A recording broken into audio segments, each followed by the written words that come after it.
What happens when you stand up, you're getting ready to speak, especially in front of a camera, and then you feel it happening? All of a sudden, you're tightening up, your volume goes down, and you know it, but you feel like you can't really do anything. This is just the natural way. And everyone says, act natural, right? It's natural when you're nervous to speak a little quieter. And the problem with speaking quieter with lower volume is it makes you monotone. It makes you flat. It makes you boring. And it's sending a message to people that, hey, I'm kind of nervous here. I'm not really comfortable. Maybe I'm not really credible. Maybe you shouldn't pay attention to me. Is that the message you want to send? No. So until you get to the point where you're speaking daily in front of a camera, you need to realize that this is a hazard that affects almost everyone. You need to prepare for it. The number one way of preparing for it is practicing on video. So if you're doing a job interview on Thursday, practice with a friend or family member on Tuesday. Have them interview you. They can call you on any kind of video, Zoom, anything like that. Record it. Have them actually interview you. And then when you're done, watch it and listen to your volume. Chances are you're going to notice, oh, I've already gotten kind of quiet and silent. That's a little weird. That doesn't work quite right. Do it again. This time, specifically think of your voice as a volume control. If you were a 3 on a 1 to 10 scale, you want to get to at least 5. No, you don't have to go up to 11 like in the Spinal Tap movie, but you want to get at least in that middle range.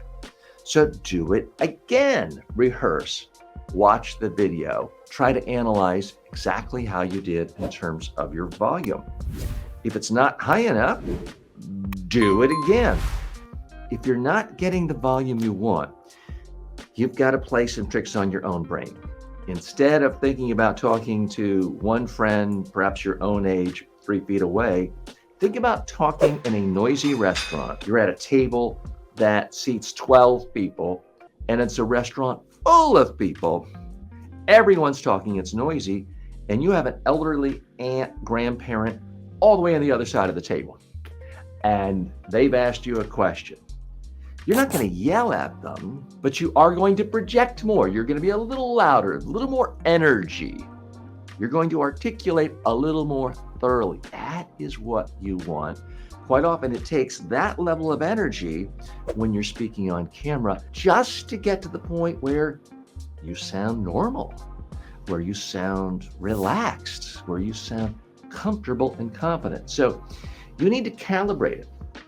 If you just wing it and say, well, that's how it happened, you're not going to be happy with the results. If you have to write a term paper in college and you know it's coming and you do a draft and you revise it, edit it, get feedback from advisors and others, it's generally going to be a little more polished than if you just had to go in the classroom and dictate an essay right there on the spot, right? You wouldn't expect that to be as good.